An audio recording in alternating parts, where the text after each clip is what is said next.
अब आइए, हम लोगों ने जैसे सीखा कि दो संख्याओं का गुणनफल एचसीएफ और एलसीएम के गुणनफल के बराबर होता है।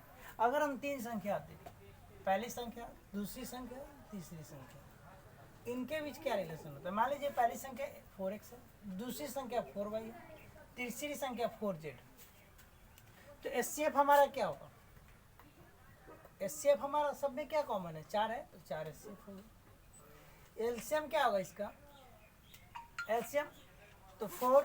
हम लोगों ने देखा था कि एचसीएफ इंटू आभाज्य आभाज्य संख्याओं का गुणनफल यानी एक्स वाई जेड, ये इसका एलसीएम होगा। अब देखिए तो इसके बीच क्या रिलेशन होगा?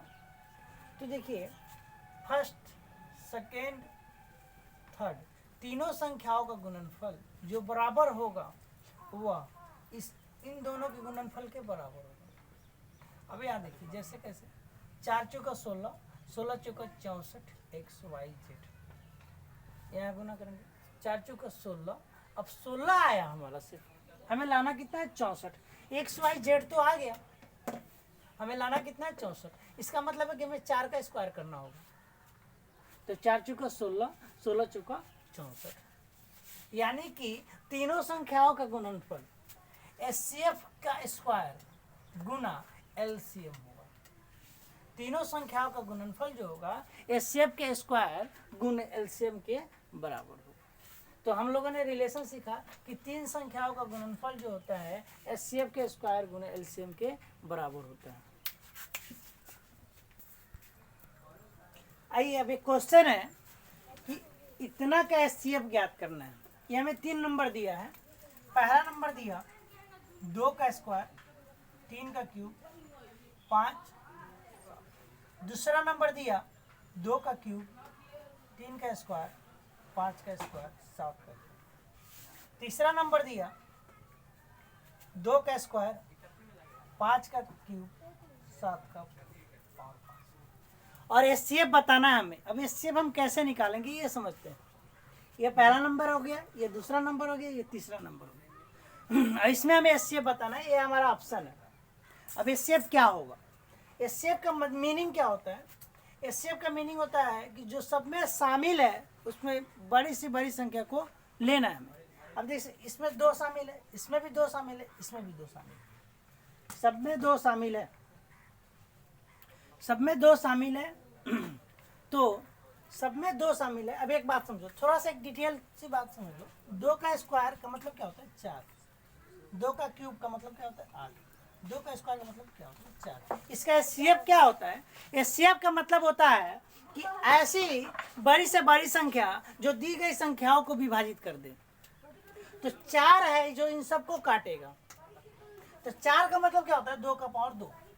यानी कि जैसे इस सब में 2 है तो जिसका पावर छोटा होगा, एचसीएफ का मीनिंग समझिए, इन सब में 2 है तो जिसका पावर छोटा होगा वो छोटा पावर वाला हम ले लेंगे।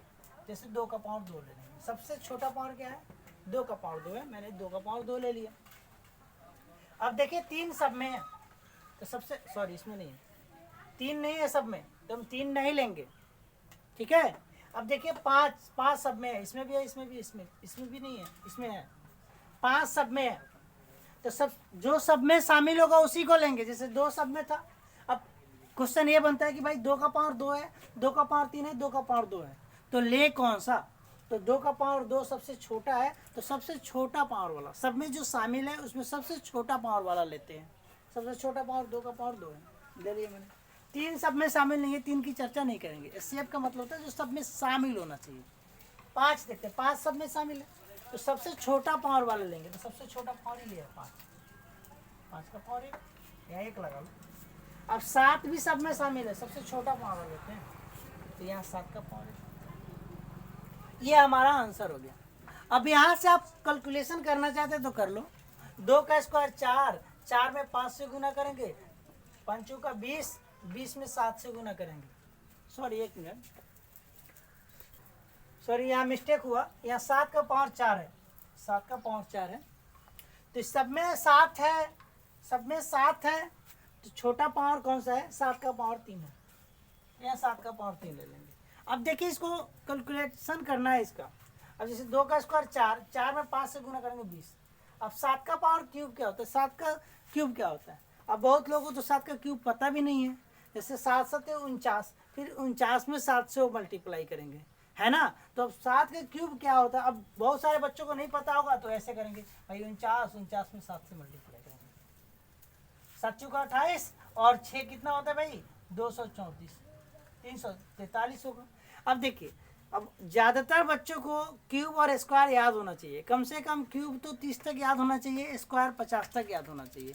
ऐसा ना हो कि हमें ऐसा करने की आवश्यकता पड़ जाए, समझ रहे हैं। तो हमें याद होना चाहिए। फिर भी अगर इससे आपको बचना है तो भी मैं बताऊंगा। जैसे अब 343 में फिर इनसे गुना करेंगे, तो ये गुना करेंगे तो 3 दूनी 6, 4 दूनी 8 और 3 दूनी 6, 860। ऑप्शन बी आया हमारा आंसर।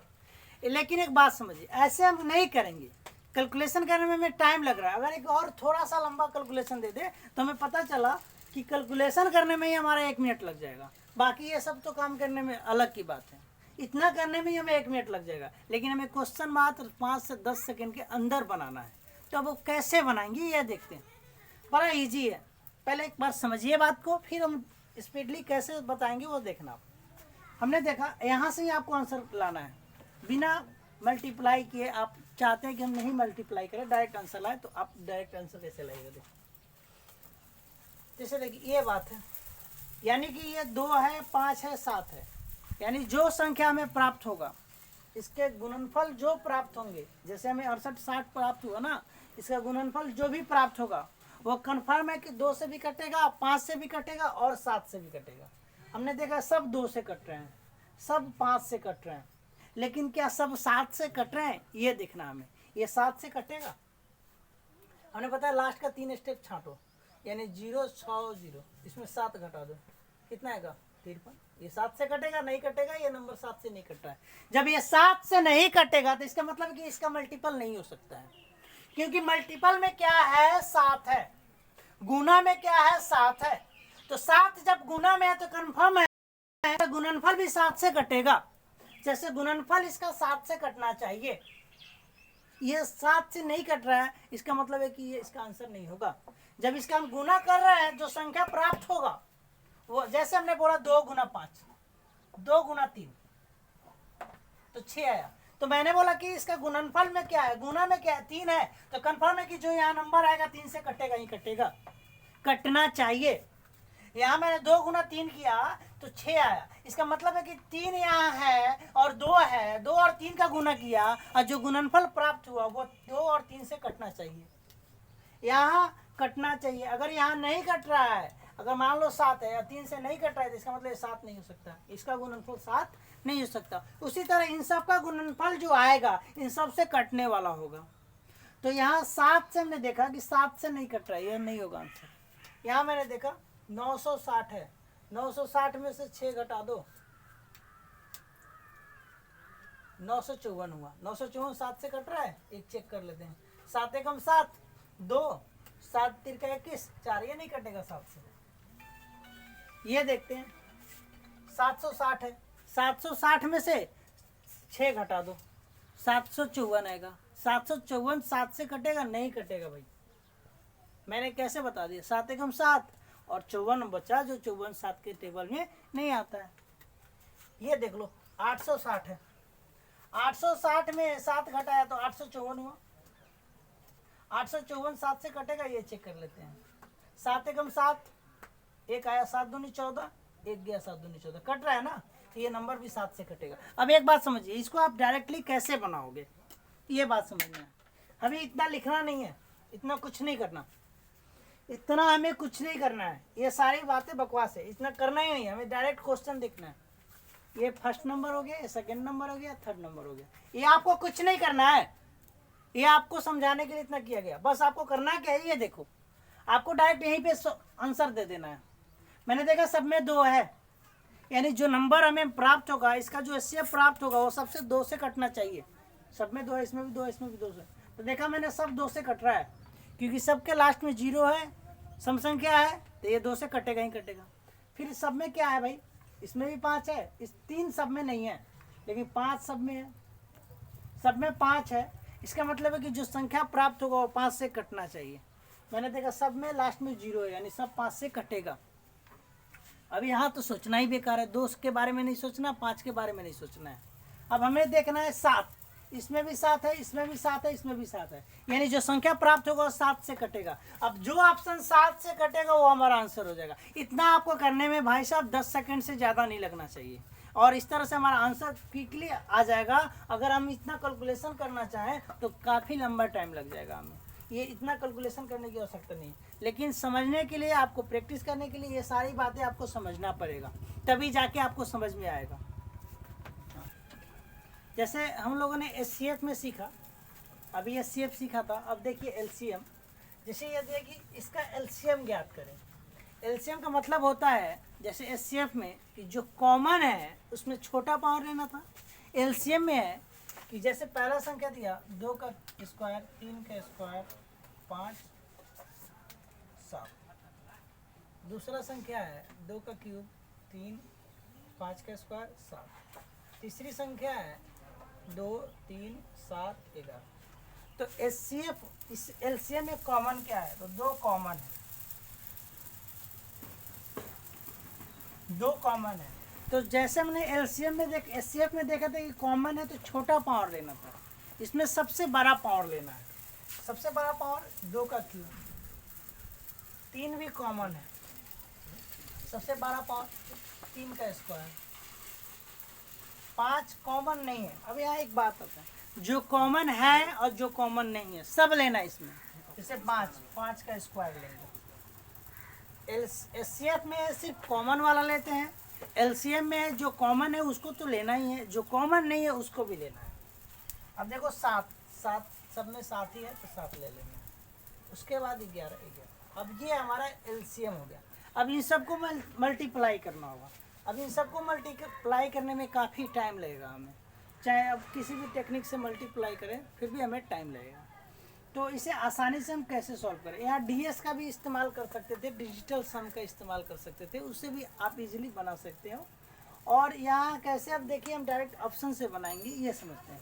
जैसे हमने देखा यहाँ 2 है, यहाँ 3 है, यहाँ 5 है, यहाँ 7 है, यहाँ 11 है, यानी कि इन सब का गुणनफल है 2, 3, 5, 7 का 11 का गुणनफल है।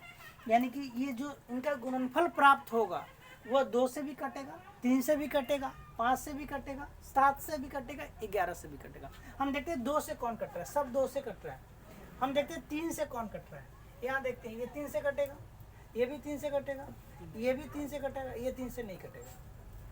कैसे बोला, मैंने 3 का डिविजिबिलिटी रूल सिखाया है, आप याद करना कि जिसके अंकों का योग 3 से कटेगा वो संख्या भी 3 से कटेगा।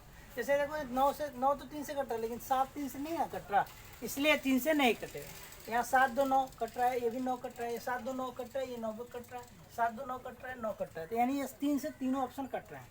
अब देखते हैं 5 से ये नहीं कट रहा है क्योंकि लास्ट में 2 है, जिसके लास्ट में 0 या 5 होता है तो 5 से कटता है। फिर मैंने देखा अब भाई 7 की बात है।